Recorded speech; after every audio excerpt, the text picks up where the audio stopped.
Troisième journée du symposium pour l'harmonisation réussie des cadres d'élaboration, mais également d'opérationnalisation des zones économiques spéciales de nouvelle génération en Afrique. Et nous avons le plaisir de recevoir Madame Jacqueline Tchenche, qui est la présidente pour la sous-région Afrique centrale de la Fédération des organisations des femmes entrepreneurs de l'espace CEAC. Merci pour cet honneur.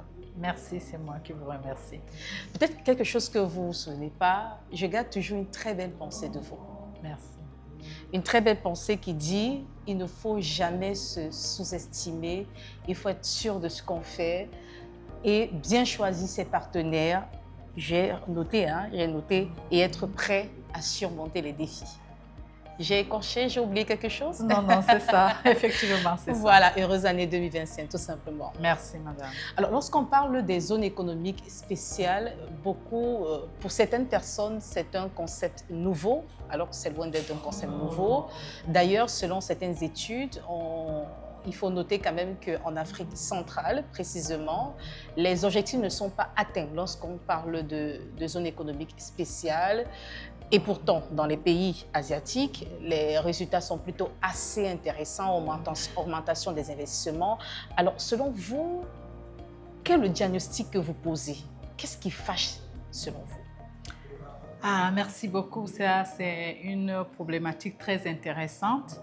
Il faut déjà comprendre que l'Afrique en général et l'Afrique centrale en particulier est une économie très jeune. Notre économie est jeune de l'âge de nos indépendances de 50 ans. Et même dans les 50 ans, vraiment, ce n'est pas 50 ans de vie économique, c'est de 50 ans de liberté, c'est de 50 ans de commencer à espérer. Et s'il faut encore parler de l'entrepreneuriat féminin, c'est vrai que l'entrepreneuriat n'est pas asexuel, mais on va quand même parler de l'entrepreneuriat féminin pour faire un peu de l'inclusivité. Donc, dans les 50 ans d'indépendance, vous allez comprendre que l'Afrique se réveille il y a à peu près véritablement dans les dernières 15 années et pour les femmes peut-être les 10 dernières années. Donc, déjà, l'Afrique elle-même qui porte le concept vient à peine de se réveiller. Mais quand vous faites des comparaisons avec l'Asie, c'est quand même des économies vieilles de 200 ans, 500, 300 ans. Donc, comprenez que quelque part, de par notre jeunesse, mais l'ambition, c'est déjà ça qui compte. Et quelles sont les recommandations? Nous sommes en train de clôturer même ce symposium qui a réuni plusieurs États africains de la sous-région Afrique centrale.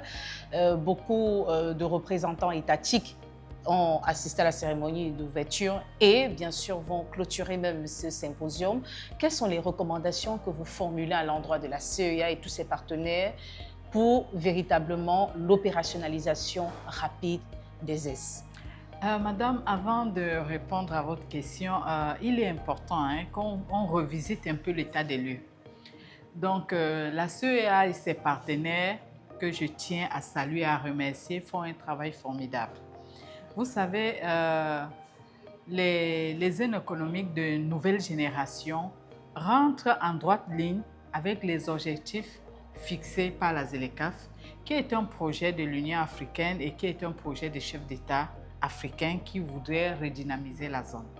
Donc, dès le lancement de la ZLECAf qui a eu lieu en janvier 2021, les États ne cessent de travailler et de travailler vraiment de manière très dynamique et à travers ses partenaires comme la CEA. Et ça, je vais dire, c'est une innovation, c'est une réussite, c'est déjà une envie d'aller très vite. Parce que, particulièrement sur cette rencontre de Douala, les partenaires se sont mis ensemble pour porter véritablement les problématiques de développement à maturité. Donc, c'est l'occasion pour nous, déjà, je l'ai dit, de remercier la CEA, de remercier le PNUD régional, de remercier l'UNIDI, de remercier la Commission de l'Union africaine, la Commission de l'Union africaine, la BAD, qui, depuis 2021, met un accent sur le genre. Je vais parler du genre puisque je suis interpellée en tant que femme femme chef d'entreprise, présidente des femmes en Afrique centrale. Puisqu'on parle d'inclusivité. Puisqu'on parle aussi d'inclusivité, je l'ai dit. Donc, ils ont multiplié des réunions de renforcement des capacités. Ça, c'est une chose. Deuxièmement, la mise en relation entre les femmes de différentes zones économiques. Ça aussi, c'est très bien. Maintenant, je reviens à la zone économique de nouvelle génération.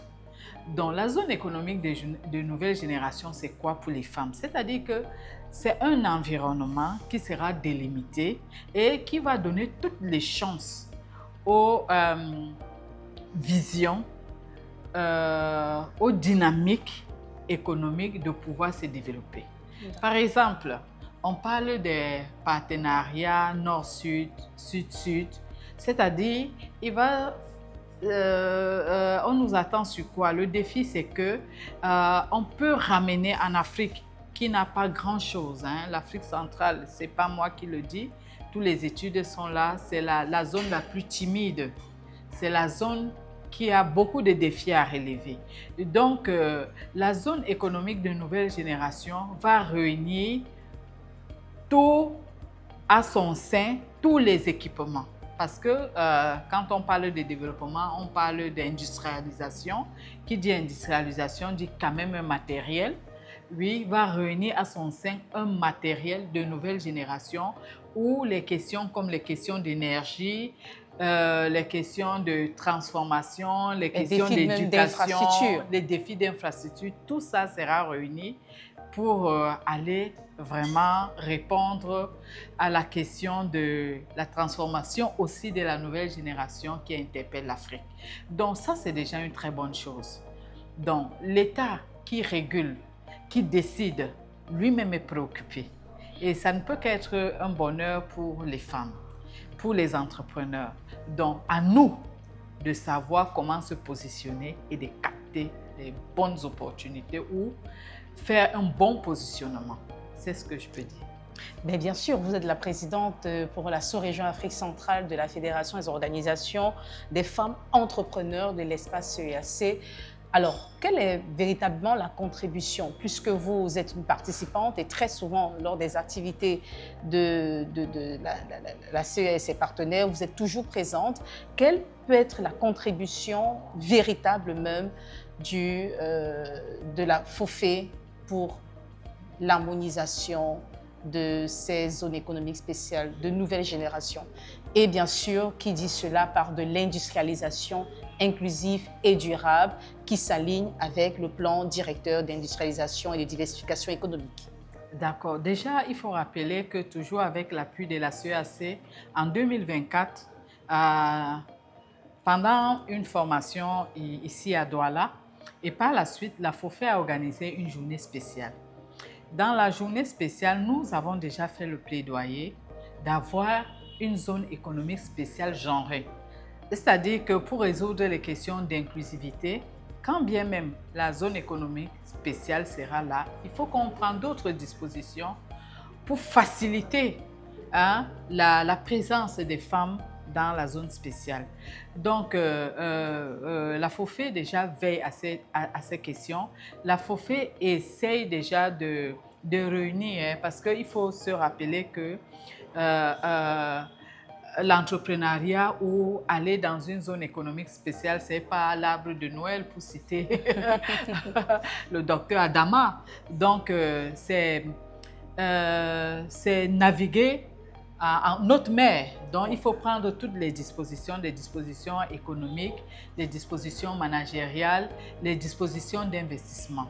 Donc, la FOFE est présente, la FOFE est là pour défendre et pas seulement, et ambitionne d'être véritablement présent dans une zone économique spéciale. Et avec ses partenaires, nous avons déjà des partenaires dans différents pays. La zone économique, c'est pour que nos partenaires puissent venir nous accompagner dans la production qui se veut industrielle désormais, que parmi des géants économiques en Afrique centrale, on puisse aussi compter quelques femmes qui se distinguent dans le processus. Mais il y en a déjà, mais ce n'est pas assez. Ce n'est pas assez. Voilà. Il y en a déjà et on voudrait qu'elle contribue encore davantage. Vous savez, la femme, c'est un moteur important du développement. Exactement. Dans le monde et plus particulièrement en Afrique. Merci beaucoup. Merci d'avoir accepté cette invitation. Et c'est ici donc que nous refermons ce petit entretien et nous osons croire que les choses vont changer. J'aime bien le dire, ne soyons pas des spectateurs, mais des acteurs du changement. Contribuons de façon significative à la transformation des économies africaines. À très vite. Très important.